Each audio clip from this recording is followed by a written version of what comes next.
अर्जुन आलसी नहीं था, वो नाकाबिल भी नहीं था।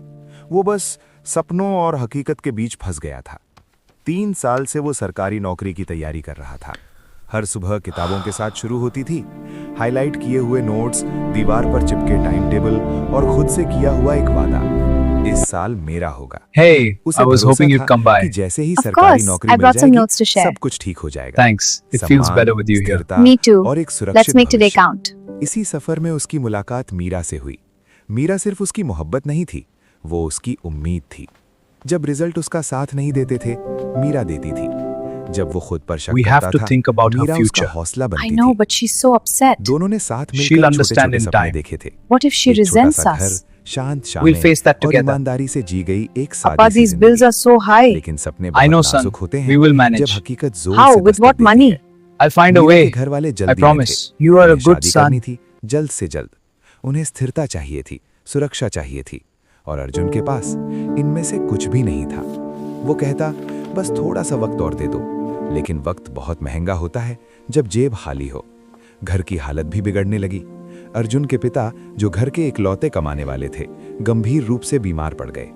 बचत की जगह अब अस्पताल के बिल थे, उम्मीद की जगह चिंता थी, और आखिरकार नौकरी भी चली गई। जो घर कभी हंसी से गूंजता था, अब खामोशी से भरा था। अर्जुन ने सब संभालने की कोशिश की, दिन में पढ़ाई, रात में छोटे मोटे काम, बीच में माता पिता की देखभाल और उसी बीच मीरा से मोहब्बत। लेकिन मोहब्बत को भी सुरक्षा चाहिए। मीरा के माता पिता ने इनकार कर दिया।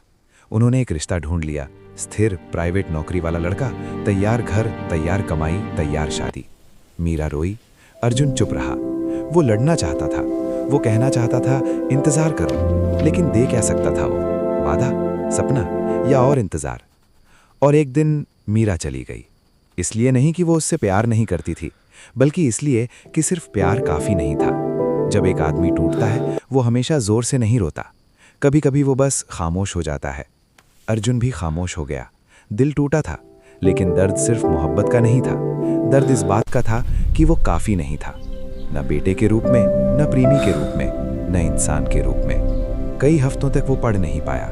किताबें भारी लगने लगी, शब्द धुंधले दिखने लगे। हर सफलता की कहानी उसकी नाकामी याद दिलाती थी। टूटे हुए दिल के साथ उठना बहुत मुश्किल होता है, लेकिन धीरे धीरे, बहुत धीरे वो फिर खड़ा हुआ। एक रात अपने सोते हुए पिता के पास बैठकर उसने फैसला किया, मेरे माता पिता पहले हैं, मैं जिम्मेदारी से भागूंगा नहीं। उसने आंसू पोंछे, पुरानी यादें समेटी और फिर से मेज पर बैठ गया। उसने दोबारा पढ़ाई शुरू की, इस बार मोहब्बत के लिए नहीं, किसी को साबित करने के लिए नहीं, बल्कि जीने के लिए। लेकिन